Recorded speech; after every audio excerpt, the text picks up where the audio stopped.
Et bonjour à tous messieurs dames et bienvenue sur la page de Culture Nomade, l'homme qui se balade d'univers en univers au sein des mondes de la pop culture. Et aujourd'hui direction l'univers de nouveau de One Piece chapitre 1057. Car effectivement, j'ai sorti il y a quelques heures une vidéo du coup de réaction au chapitre 1057 de One Piece. Et je pense qu'il est intéressant de revenir un peu plus dans le détail des événements qui se sont déroulés du coup dans ce chapitre, en mode review analyse de ce chapitre 1057. Et donc voilà, j'espère que cette vidéo va vous plaire. Comme vous pouvez le voir, je suis éclairé par la clarté divine car il fait magnifiquement beau.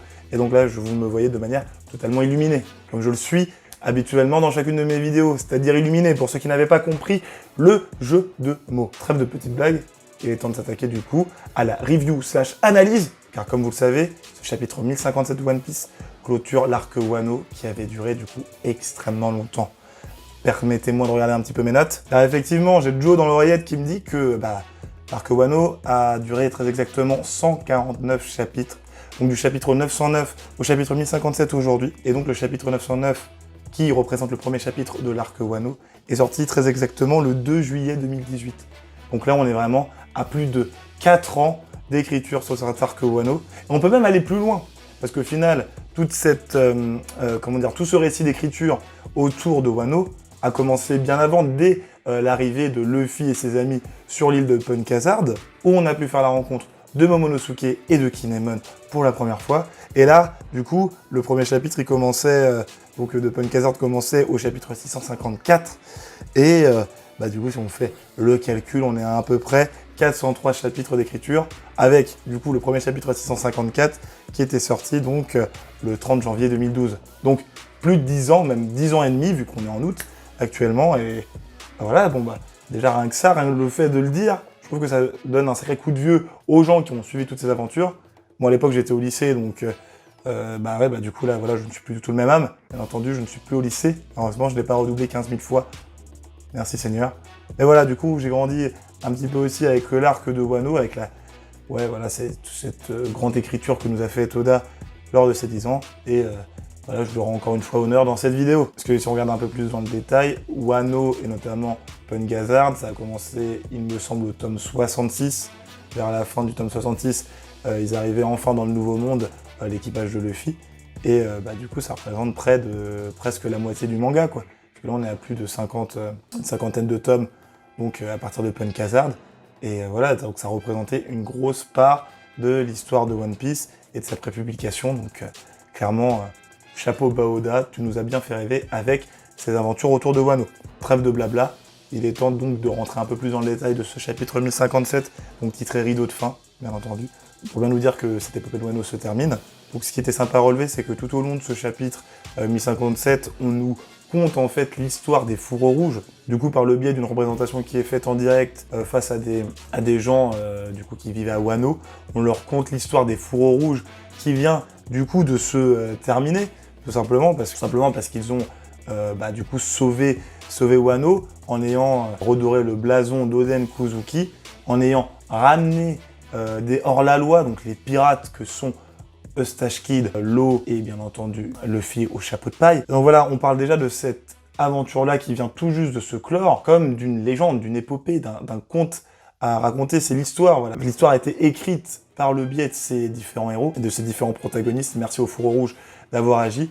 Et là voilà, on y met enfin un terme. Pour ça, du coup, extrêmement poétique et super beau la manière dont ça a été raconté. Effectivement, on va pas oublier que c'est une histoire qui a traversé les âges, car les Fourreaux Rouges avaient disparu depuis plus de 20 ans. Ils ont réussi du coup à mettre en place un bond dans le temps, donc voyage dans le temps, donc chose aussi qui paraissait invraisemblable. Cet arc Wano nous aura présenté, comme le dit du coup ce narrateur, nous aura présenté la destitution d'Orochi Kurozumi, du coup despote depuis plus de 20 ans, et de Kaido, donc empereur, qui est tombé face au coup de Luffy au chapeau de paille. Et donc voilà, c'est vraiment un pan de l'histoire de Wano qui a duré plus de 20 ans, donc 20 ans d'heures sombres, et c'est clôturé de cette manière-là. Merci encore Oda pour nous avoir raconté cette histoire-là. D'autre part, il y a aussi la grosse déception côté fan de certains personnages et cette volonté de les faire rejoindre les Mugiwara. Vous voyez de qui je parle bien entendu de Yamato, qui est du coup au final une grosse carotte. J'espère que vous avez compris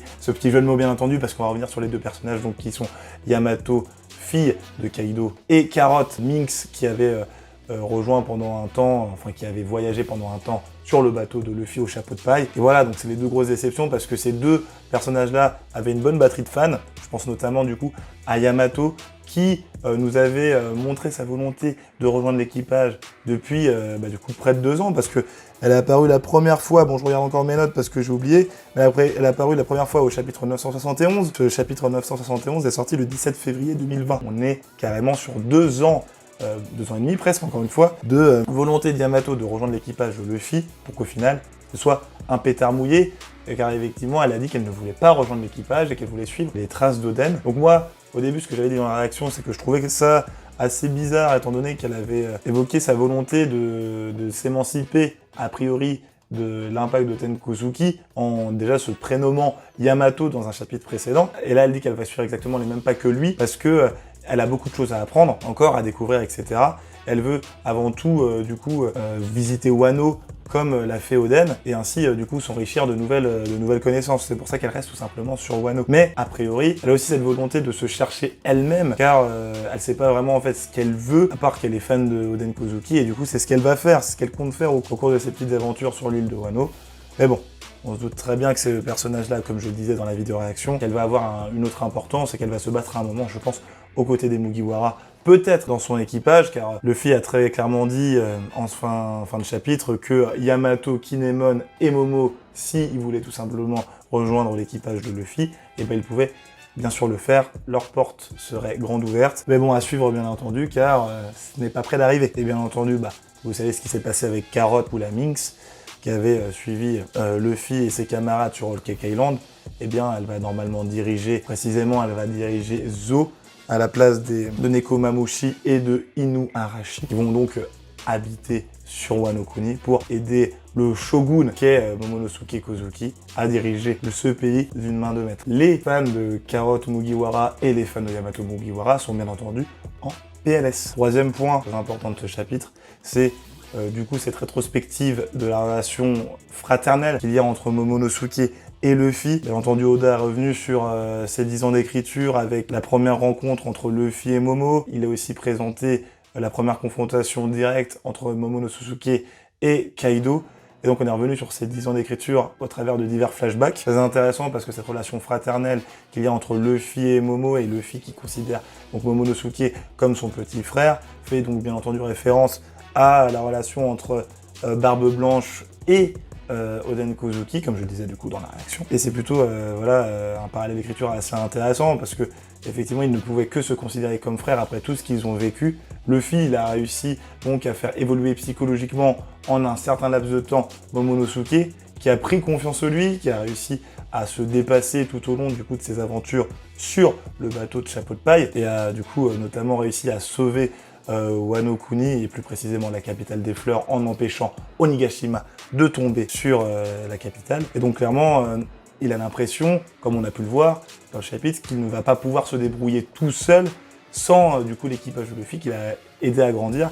Mais il est temps, mon cher Momonosuke, de s'émanciper, de faire tes aventures par toi-même, de grandir au sein de Wano Kuni et de le protéger comme il se doit. Et c'est bien entendu ce qu'il va faire, nous n'en doutons pas. Que oui, effectivement, cette grosse évolution et ce parallèle que nous avons eu avant son bond dans le temps et après, lors de sa confrontation avec Kaido, a été très importante, hein. Comme je le disais aussi dans la vidéo précédente, il a réussi à rester devant Kaido et à lui dire clairement « Je m'appelle Momonosuke Kozuki, je serai le prochain shogun de Wano », alors que 20 ans auparavant, il n'avait pas réussi à le faire. Et c'est effectivement en portant ses coronesses de cette manière qu'il a réussi à libérer Wano Kuni et à devenir donc le shogun de Wano, comme il l'évoquait face à Luffy lors de leur première rencontre. C'est magnifique cette écriture auprès de Momonosuke. Espérons qu'il évolue vite et qu'il puisse vite progresser. Et on peut même dire au final que Momonosuke a dépassé son père, parce qu'il est devenu donc shogun de Wano Kuni, là où son père Oden Kozuki n'avait tout simplement pas pu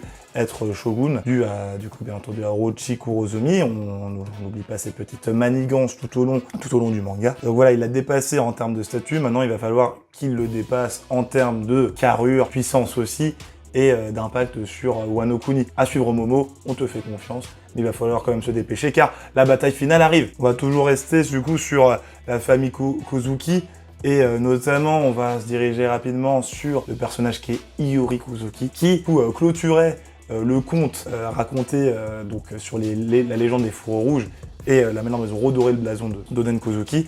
Car Iori, c'est un peu elle qui clôture ce chapitre, car ce chapitre, en fait, 1057, explore de nouveau la confrontation que Iori a eue avec Orochi Kurozomi. Et donc, on apprend donc qu'Orochi Kurozomi a évoqué les dernières paroles en maudissant, du coup, Wano de nouveau. Et Iori, bah, du coup, ça nous a permis de remettre en parallèle un peu toute son existence, parce que, bon, elle n'a pas fait le bond dans le temps comme son petit frère, et elle est restée, du coup, pendant 20 ans sur Wano Kuni, en vivant dans la misère, en devenant, du coup, une Noiran, donc une geisha ou courtisane si vous préférez, pas pendant les 20 années, mais pendant plusieurs années. Elle était devenue du coup la plus belle femme du pays, en vivant pendant très longtemps aux côtés d'Orochi, donc l'homme qui est du coup derrière le décès de ses parents, assez brutal et assez fort. Et elle avait évoqué sa volonté d'éliminer Orochi, chose qu'elle a faite en partie, bien que ce soit Denjiro qui a asséné le coup final, normalement, à Orochi. Et c'est par-delà les paroles d'Iori que le personnage d'Orochi a été totalement battu, car elle a bien entendu sorti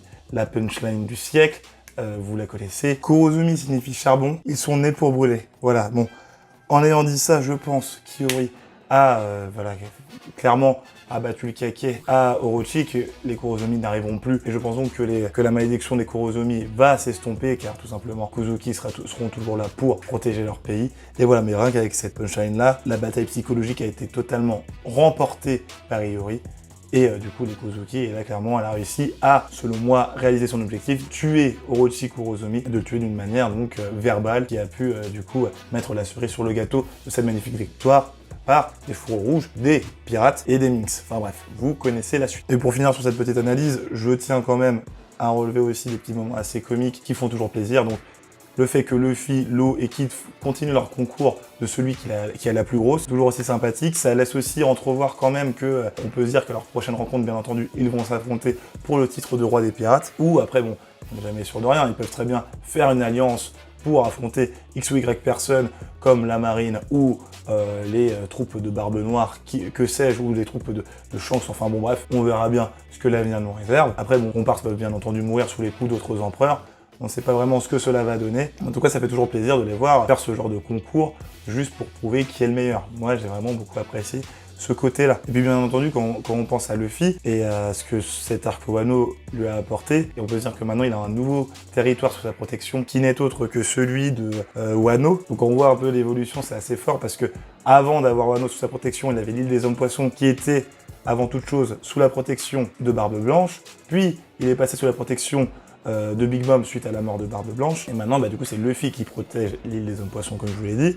Et là, aujourd'hui, Wano qui était détenu par Kaido et qui est désormais protégé par Luffy au chapeau de paille. Et quand on fait un peu aussi cette rétrospective, on se dit qu'il a énormément d'alliés sur plein de territoires. Alabasta, Dressrosa, du coup Wano, Kaipia, enfin bref, il a des alliés un peu partout. Et je pense vraiment que si bataille finale il y a, ça va être incroyable si tous ces alliés commencent à lutter à ses côtés. À suivre donc. Enfin voilà, donc voilà pour l'analyse de ce chapitre 1057. Il y avait pas mal de choses à décortiquer parce que le chapitre a quand même clôturé du coup l'arc Wano d'une belle manière. J'espère notamment que le prochain arc va être fou. À voir combien de temps il va durer, je pense pas qu'il durera 4 ans comme du coup l'arc Wano. Là de toute façon on est sur la saga finale de One Piece.